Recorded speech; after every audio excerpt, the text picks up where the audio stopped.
Time to let it rip. With us now is a man who makes the transition from business to politics look easy. He's the prophet of relentless positive action. Now in the final days of a statewide bus tour to get out the vote, we welcome the governor of the great state of Michigan, Rick Snyder.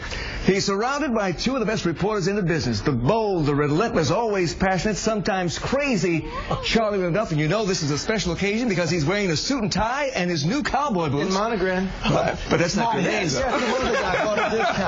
Tough times in Michigan. Plus the man who never sleeps, attorney, morning radio host, and TV legal analyst Charlie Langton. Now, a little later, we're going to hear more from both sides of Proposal 6, but right now, let's hear from the governor. You have seen the commercials, you've heard the slogans, let the people decide. If this new bridge to Canada is such a good idea, why not let the people decide? Well, let's start with the premise. I've been doing town halls all across the state over the last few days. And one of the first questions I like to ask the audience, has anyone ever voted for a bridge before? You know what the response was? No. No hands went up. Because that's not how you have to do things to build a bridge. I mean, we have a normal process that's been working for years.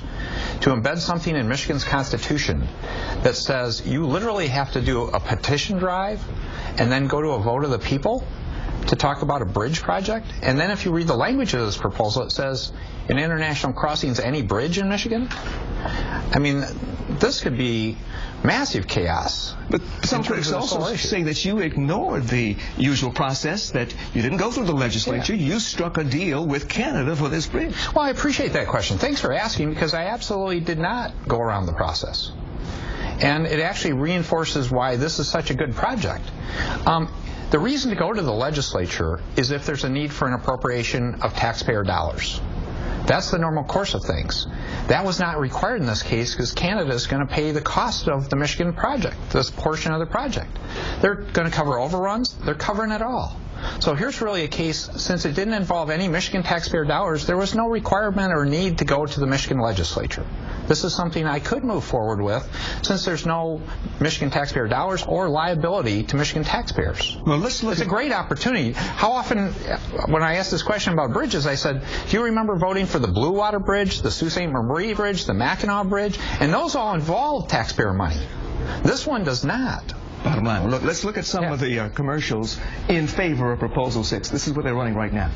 Michigan has a lot of priorities. We need teachers, we need police, firefighters, first responders, schools, safety in our city, utilities, water treatment systems, education, and low taxes. I'm voting yes on 6 because the bridge should be our choice. Yes on 6 means our tax dollars go to our priorities.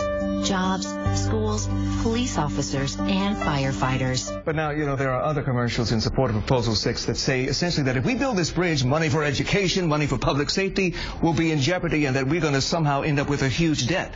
Are they lying? They are not in it. They are not accurate at all. The only thing I can tell you that when I've reviewed that particular ad of the teacher one or the public safety one, the only accurate statements in the entire ad is there is a bridge and there is Michigan. Other than that, they're wrong. And so you see this teacher talking about this bridge taking dollars away from the classroom. Again, there is no Michigan taxpayer dollars being used in this project. There is no credit of the state of Michigan being used in this project. So it does nothing to interfere with the educational process. In fact, it would help it because this would help create jobs.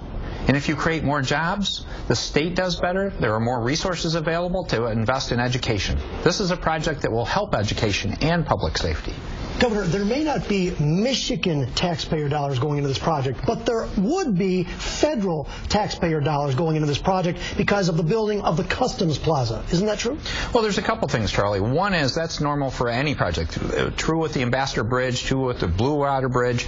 But the second piece is, and we didn't get a chance to talk about that earlier, was there's a unique opportunity that we're looking at in terms of the concession agreement, that we may be able to look at a public-private partnership where basically a concessionaire in exchange for the opportunity to do duty-free, gas, other merchandise may be able to build this plaza for the U.S. Customs people. So we're actually looking at some innovative ways to actually deal with that as a cost and take that off the books. But the Malone people say it's about $260+ million for this Customs Plaza. Now, that is federal tax dollars. Again, if we didn't have another bridge, we wouldn't need to spend that. Well, very well. If you look at there's additional traffic over time, you're going to need more capacity. And again, if you looked at when we did the Gateway project, there were improvements to Customs plazas. We were making improvements to the Blue Water Plaza. So there is need for improvements, and why wouldn't it happen with the new bridge versus an alternative? So a lot of that work hopefully would need to be done anyway.